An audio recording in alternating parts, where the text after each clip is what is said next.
Praise Lord. जय मसीह की। मैं स्टैनली मैकवान, मेरे YouTube channel Hindi Gujarati Bible study में आपका स्वागत है। मेरे चैनल को आज अभी इसी वक्त आप सब्सक्राइब कर लीजिए और परमेश्वर के ज्ञान में आप बढ़ते जाओ। भागना पड़ेगा और भागोगे तो क्या बच जाओगे, भागना भी पड़ेगा और भागोगे तो बचोगे भी नहीं। ऐसा वक्त आ रहा है, बहुत भयानक सा वक्त, और उस वक्त आप भागोगे लेकिन भागने की जगह नहीं मिलेगी, आप पकड़े जाओगे और आप मार दिए जाओगे। मैं क्यों ऐसा बोल रहा हूँ? ऐसे कौन से दिन आ रहे हैं, कौन से दिन की मैं बात कर रहा हूँ? क्या ऐसा होगा जो भागना पड़ेगा? और ऐसे कैसे दिन होंगे कि भागोगे तो भी नहीं बच पाओगे? तो वो जानने के लिए मेरे साथ इस वीडियो में अंत तक बने रहो।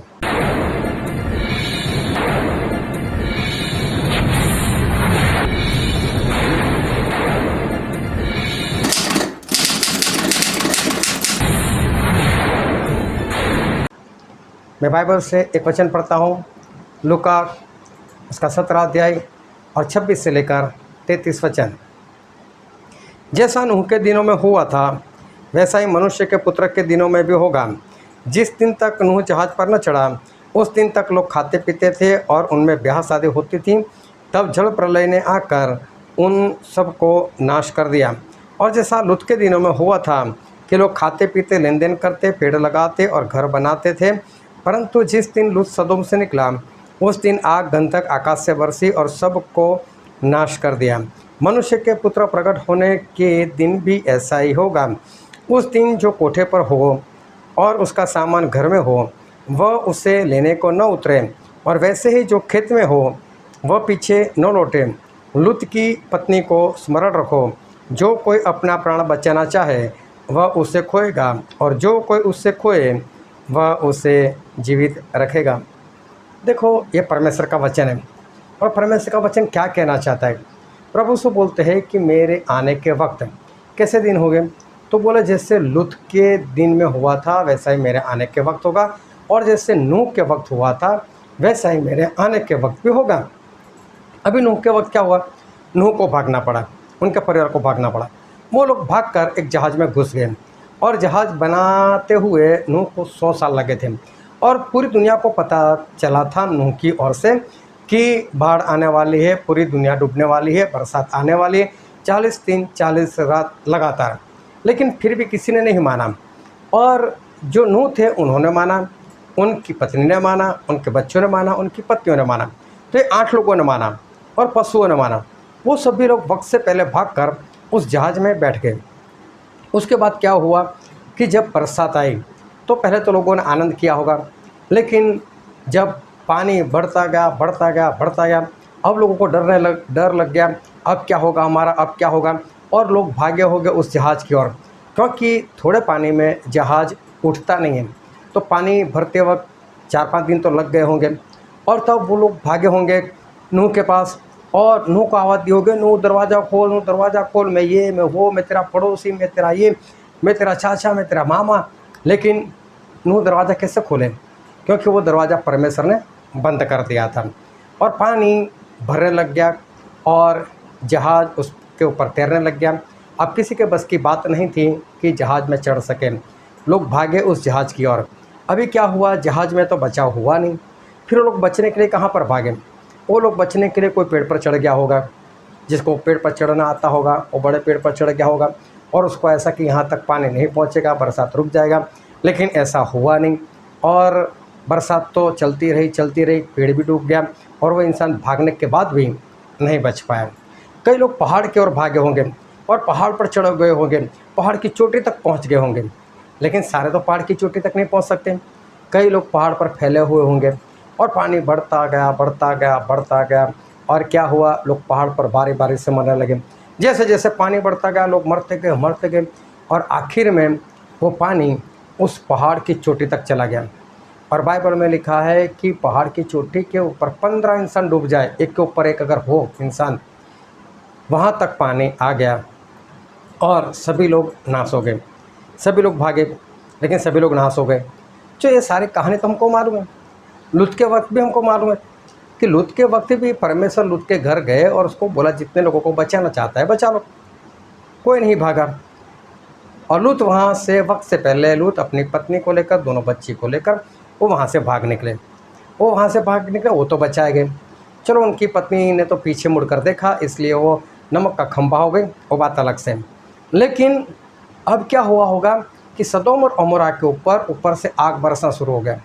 आग बरसना शुरू हो गया तो लोगों ने भागना शुरू किया। लोग भागे भागे भागे भागे, कोई इधर कोई उधर। लेकिन हुआ क्या, कोई अपने आप को बचा पाए? कोई भी नहीं। सारे लोग नाश हो गए, सारे लोग मर गए। तो भागे सही, लेकिन वक्त ख़त्म होने के बाद और तब उनका कुछ नहीं हुआ।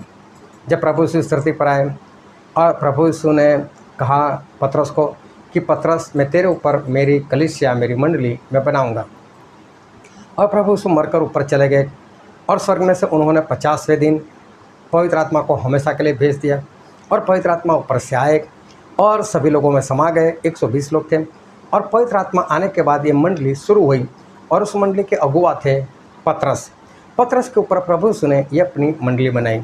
पतरस ने पहली बार ही प्रचार किया और 3000 लोग उनके साथ मिल गए।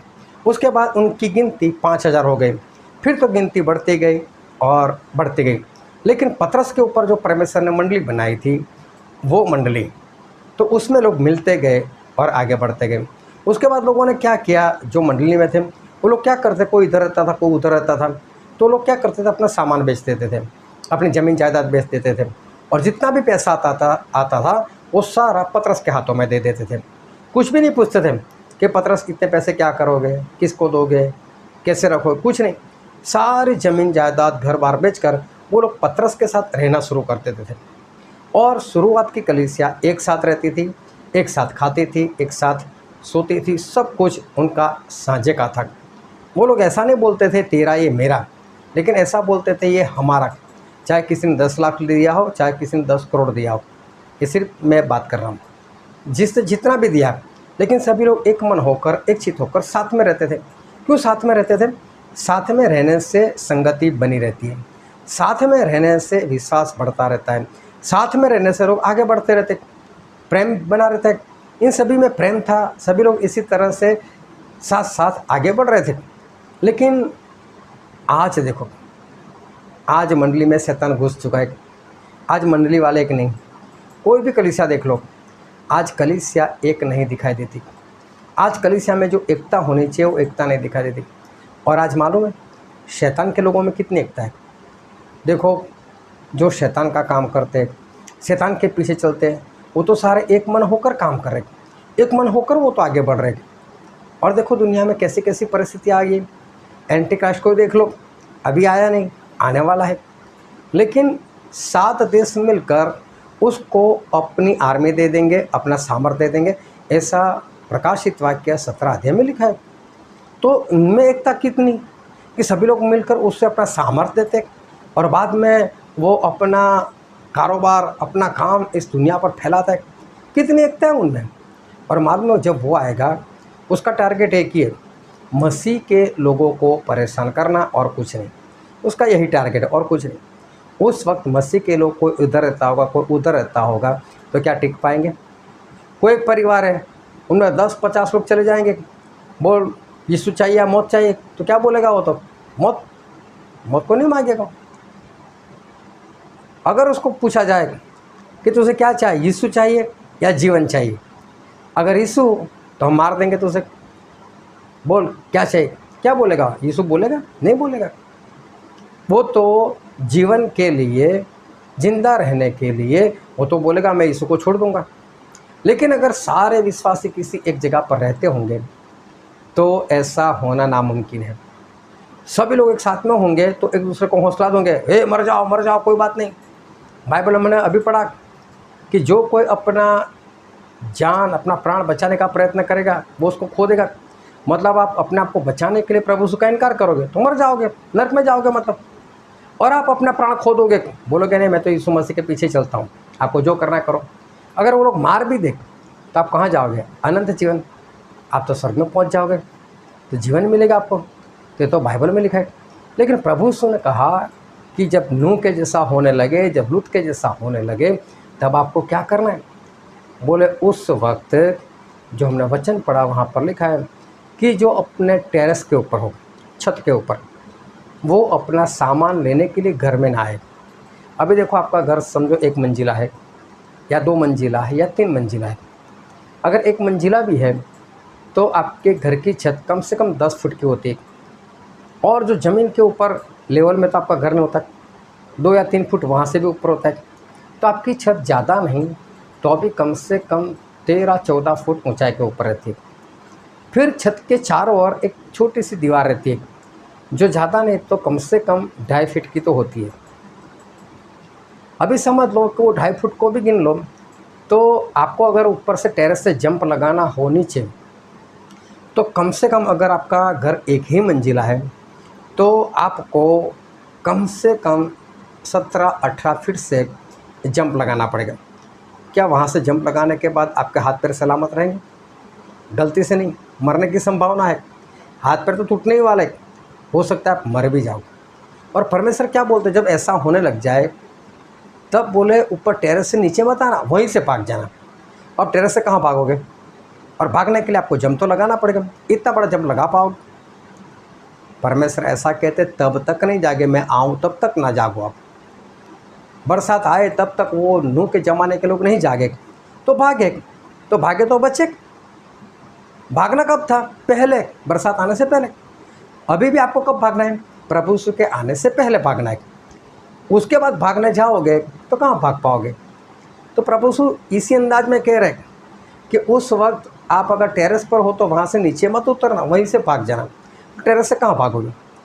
1 मंजिला अगर घर है तो 17-18 फीट के ऊपर से आपको डाई लगानी, आप भागकर गलती से भी नहीं जा सकते, आप कुछ नहीं कर पाओगे। फिर बोले जो खेत में काम कर रहा है वो वहीं से भाग जाएगी। अब खेत में कहाँ भागने वालों? खेत की ज़मीन कैसी होती है, किस तरह से भाग पाओगे? कहाँ तक दौड़ोगे आप? सीधा मैदान हो, रोड हो तो आप भाग भी सकते हो, खेत में कौन से भागने वालों? पकड़े जाओगे और मार दिए जाओगे। तो परमेश्वर ऐसा कहते हैं कि वक्त आने से पहले भागो, जब मैं आ जाऊंगा तब भागोगे। जिस तरह से नूह के वक्त तक बरसात आने के बाद लोग भागे तो नहीं बचे, बरसात आने से पहले नूह और उनके परिवार भाग गए तो बचाए गए। लूत के वक्त में भी ऐसा हुआ, आग आने से पहले लूत भाग गए तो बच गए, लेकिन आग आने के बाद जिन लोगों ने भागने का प्रयत्न किया वो तो आग में मर ही गए। आप क्या सोचते हो? प्रभु यीशु का इंतजार कर रहे हो, जब प्रभु यीशु आएगा तब देखा जाएगा, ऐसा सोचते हो? अरे जैसा होगा वैसा हम कर लेंगे, वो सोच रहे हो? परमेश्वर सच में ऐसा कहना चाहते, उस वक्त आप भागोगे लेकिन मर जाओगे, आप भाग नहीं पाओगे, ये प्रभु कहना चाहते। उस शुरुआत की कलीसिया को देखो, प्रेरितों के काम उसका 2 और 4 अध्याय पढ़ो, सभी लोग एक साथ में रहते थे, पहले ही अपना घर बार बेचकर भाग गए और एक जगह पर इकट्ठा हो गए, बचाए गए। मरे तो परमेश्वर में, मरे तो स्वर्ग में गए। और इसलिए मैं कहता हूँ भागना है तो अभी भाग लो। उस वक्त अगर भागने के लिए जाओगे आपका कुछ नहीं होने वाला है, इसलिए अभी भाग जाओ, अभी भाग जाओ ताकि बचाए जाओ, वरना उस दिन भागोगे तो मरोगे। परमेश्वर आपको आशीष दे। आमीन।